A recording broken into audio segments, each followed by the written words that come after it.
آج سے ہزاروں سال پہلے جب انسان اللہ کی نافرمانی کر کے اس زمین پہ پہنچا تو انسان نے اپنی کی ہوئی نافرمانی پر اللہ سے معافی مانگنے کا ارادہ کیا، جبکہ دوسری طرف جیسے ہی شیطان اس زمین پہ پہنچا تو شیطان نے اپنی ذلت و رسوائی کی وجہ انسان کو ٹھہرا کر انسان سے اپنی توہین کا بدلہ لینے کا ارادہ کیا، اور پھر اسی دن سے ہی اس زمین پہ شیطان اور انسان کی دشمنی کا آغاز ہوا۔ شیطان اور انسان کی دشمنی کا آغاز ہوا۔ شیطان اس زمین پہ پہنچتے ہی اللہ سے یہ عرض کرنے لگا کہ اے پروردگار، تو نے اس ایک آدم کے لیے مجھے اپنے عرش سے نکلوا دیا، بھیانک جزائر کی طرف پھینکا دیا، میرے مقام و مرتبے سے مجھے گرا دیا، اور تو نے مجھے اپنے سیدھے رستے سے بھی بھٹکا دیا۔ اے پروردگار، میں نے لاکھوں سال تیری عبادت کی، تجھے ہزاروں سجدے کیے، کیا تو مجھے میری اس عبادت کا کوئی صلہ نہیں دے گا؟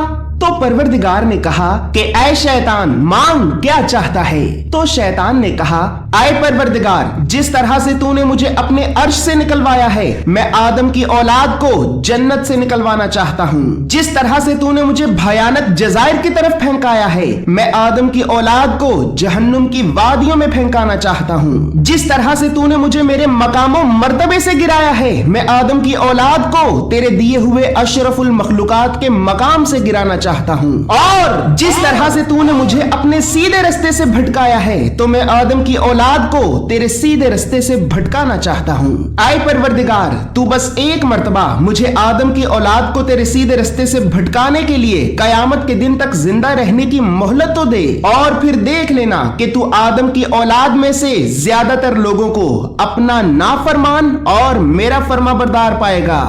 تو اللہ نے شیطان سے یہ کہا کہ اے شیطان، تجھے قیامت کے دن تک زندہ رہنے کی مہلت دی جاتی ہے، لیکن تو آدم کی اولاد میں سے میرے خاص اور فرما بردار بندوں کو ہرگز گمراہ نہ کر پائے گا۔ تو بس ان بندوں کو گمراہ کرے گا کہ جو اپنی خواہشات کی دلدل میں ڈوب کر خود اپنی مرضی سے ہی تیرے رستے پہ چلیں گے۔ اور جان لے کہ آدم کی اولاد میں سے جو کوئی بھی تیرے رستے پہ چلے گا تو تیرے پروردگار کو قیامت کے دن اسے دوزخ کی آگ میں پھینک دینے سے کوئی فرق نہیں پڑتا، کیونکہ آدم کی اولاد میں سے میرا بندہ تو صرف وہ ہوگا کہ جو میرے رستے پہ چلے گا۔ بس پھر اسی طرح شیطان نے اب اللہ سے قیامت کے دن تک زندہ رہنے کی مہلت لے کر آدم کو اور آدم کی اولاد کو اللہ کے رستے سے بھٹکا کر گمراہ کرنے کا ارادہ کیا، جبکہ دوسری طرف آدم علیہ السلام اپنے گھٹنوں کو زمین پہ جھکا کر اور اپنے ماتھے کو اللہ کے سجدے میں بچھا کر 300 سال تک مسلسل اللہ سے رو رو کر اپنی بھول کی معافی مانگتے رہے۔ اور بس پھر 300 سال کے بعد اللہ نے آدم علیہ السلام کی توبہ کو قبول کرنے کے لیے حضرت جبرائیل علیہ السلام کو یہ حکم دے کر زمین پہ بھیجا کہ اے جبرائیل، جا زمین پہ، اور زمین پہ جا کر آدم کو یہ کلمات سکھا، اور پھر آدم کو یہ بتا کہ اے آدم، اگر تو اللہ کی بارگاہ میں اپنی توبہ کو قبول کرانا چاہتا ہے تو تو اپنی زبان سے ان کلمات کو دہرا، یقیناً اللہ ان کلمات کے وسیلے سے تیری توبہ کو قبول کرے گا۔ ویورز، یہاں پر یہ بات یاد رہے کہ کلمات کا مطلب ہے جملے، اور جن جملوں کے ذریعے اللہ رب العزت نے آدم علیہ السلام کی توبہ کو قبول کرنا تھا، تو ان جملوں کو اللہ رب العزت نے قرآن میں سورہ اعراف کی آیت نمبر 23 میں کچھ یوں بیان فرمایا ہے کہ آدم اور حوا نے کہا کہ اے ہمارے پروردگار، ہم نے اپنے اوپر ظلم کیا، اور اگر تو ہمیں معاف نہیں کرے گا اور ہم پر رحم نہیں کرے گا تو پھر یقیناً ہم ایک بہت بڑا نقصان اٹھانے والوں میں سے ہو جائیں گے۔ لیکن ویورز، یہاں پر یہ بات بھی یاد رہے کہ احادیث کی کتابوں میں یہ کہا گیا ہے کہ جس وقت آدم اور حوا نے اپنی توبہ کو قبول کرانے کے لیے اپنی زبان سے یہ کلمات کہے، یعنی جن کا ذکر قرآن میں موجود ہے، تو ان کلمات کے ساتھ ہی آدم علیہ السلام نے یہ بھی کہا تھا کہ اے میرے پروردگار، جس وقت تو نے مجھ آدم میں اپنی روح پھونکی، تو روح پھونکنے کے بعد جیسے ہی میں نے اپنی آنکھیں کھولی تو آنکھیں کھولتے ہی میں نے سب سے پہلے تیرے عرش پہ لا الہ الا اللہ محمد رسول اللہ کو لکھے ہوئے دیکھا۔ میں اسی وقت سے ہی اس بات کو جان گیا تھا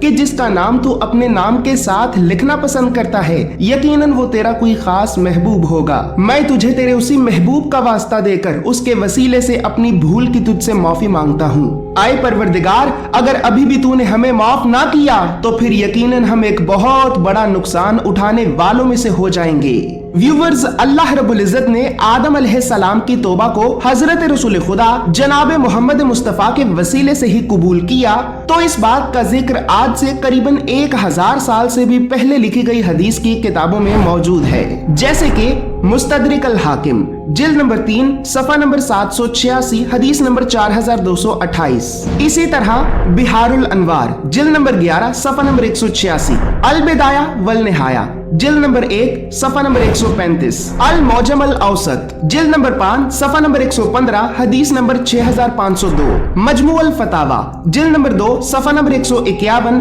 और इसी तरह अल दुरुल मंसूर जिल्द नंबर 1 सफा नंबर 160 में भी यही कहा गया है कि अल्लाह रब्बुल इज्जत ने आदम अलैहिस्सलाम की तौबा को हजरत रसूल खुदा जनाब मोहम्मद मुस्तफा के वसीले से ही कबूल किया था। तो इसी तरह बस फिर अब जैसे ही अल्लाह ने अपने हबीब के वसीले से हजरत आदम अलैहिस्सलाम की तौबा को कबूल किया, तो तौबा को कबूल करने के बाद अल्लाह ने आदम अलैहिस्सलाम से ये फरमाया कि ऐ आदम, जान लो कि शैतान इस जमीन पे तुम्हारा खुला दुश्मन है। वो तुम्हें और तुम्हारी औलाद को मुझ अल्लाह के रास्ते से भटका कर गुमराह करना चाहता है। लिहाजा इसी वजह से मैं तुम्हारी औलाद की हिदायत और रहनुमाई के लिए हर दौर में अपने पैगंबरों को अपनी आसमानी किताबों के साथ जमीन पे भेजूंगा, और मेरे इन्हीं पैगंबरों में से मेरा आखिरी पैगंबर मेरा वो हबीब होगा कि जिसके नूर को मैंने तुम्हारी जबी में पोशीदा रखा है। आए आदम, बस जैसे ही मेरे हबीब का इस जमीन पे ज़हूर हो तो तुम्हारी औलाद पे ये वाजिब है कि वो मेरे हबीब की नबूवत का इकरार करें और उसके बताए हुए रास्ते पे चलें। और जान लो कि अगर तुम्हारी औलाद में से किसी ने भी मेरे हबीब की नबूवत का इनकार किया या फिर उसके बताए हुए रास्ते पे ना चला, तो कयामत के दिन तेरे परवरदिगार को उसे दोज़ख की आग में फेंक देने से कोई नहीं रोक पाएगा। व्यूवर्स, यहाँ पर ये बात याद रहे कि हमारे नबी हजरत मोहम्मद मुस्तफा सल्लल्लाहु अलैहि वसल्लम 1400 साल पहले नहीं बल्कि उस वक्त भी नबी थे कि जब अभी आदम अलैहिस्सलाम को पैदा भी नहीं किया गया था, और वो इस वजह से क्योंकि जामे अल तिरमिज़ी की हदीस नंबर 3609 और मिशकात अल मसाबी की हदीस नंबर 5758 के मुताबिक रसूलुल्लाह सल्लल्लाहु अलैहि वसल्लम ने अपने प्यारे असहाब से ये फरमाया कि ऐ मेरे असहाब, जान लो कि मैं उस वक्त भी नबी था कि जब अभी आदम जिस्म और रूह के दरमियान थे। इसके अलावा व्यूवर्स, हजरत रसूल खुदा के मकाम और मर्तबे का अंदाजा आप इस बात से भी लगा ले कि हमारी इस जमीन को बनाए जाने से 2000 आसमानी साल पहले अल्लाह रब्बुल इज्जत ने आलम अरवाह के मैदान में 1,23,999 पैगंबरों से अपने हबीब की नबूवत के बारे में ये वादा लिया था कि ऐ तमाम पैगंबरों, जान लो कि जब मैं तुम्हें नबूवत का मुकाम अता करके जमीन पे भेजूंगा तो जमीन पे जाने के बाद अगर तुम्हारी जिंदगी में मेरे हबीब मोहम्मद मुस्तफा का ज़हूर हो जाए तो फिर तुम सब पे ये वाजिब है कि तुम अपनी अपनी नबूवतों को छोड़कर मेरे हबीब का उम्मती बनकर उनकी नबूवत का इकरार करोगे और उन्हीं के बताए हुए रास्ते पे चलोगे। और जान लो कि अगर तुम में से किसी ने भी मेरे हबीब की नबूवत का इनकार किया तो अल्लाह के हाँ वही फासिक है, गुनहगार है और अल्लाह का नाफरमान है। व्यूवर्स, आलम अरवाह में तमाम पैगंबरों से ये बहुत ही सख्त वादा लिया गया था, क्योंकि इस वादे की खिलाफ वर्जी करने वालों को अल्लाह रब्बुल इज्जत ने खुद फासिक कहा है। और इस वादे के जिक्र को अल्लाह रब्बुल इज्जत ने कुरान में सूरह आले इमरान की आयत नंबर 81 और 82 में कुछ यूं बयान फरमाया है। और उस वक्त को याद करो जब खुदा ने तमाम अंबिया से अहद लिया कि हम तुमको जो किताब और हिकमत दे रहे हैं, इसके बाद जब वो रसूल आ जाए जो तुम्हारी किताबों की तस्दीक करने वाला है तो तुम सब उस पर ईमान ले आना और उसकी मदद करना। और फिर पूछा, क्या तुमने इन बातों का इकरार कर लिया और हमारे अहद को कबूल कर लिया? तो सब ने कहा कि बेशक हमने इकरार कर लिया। इरशाद हुआ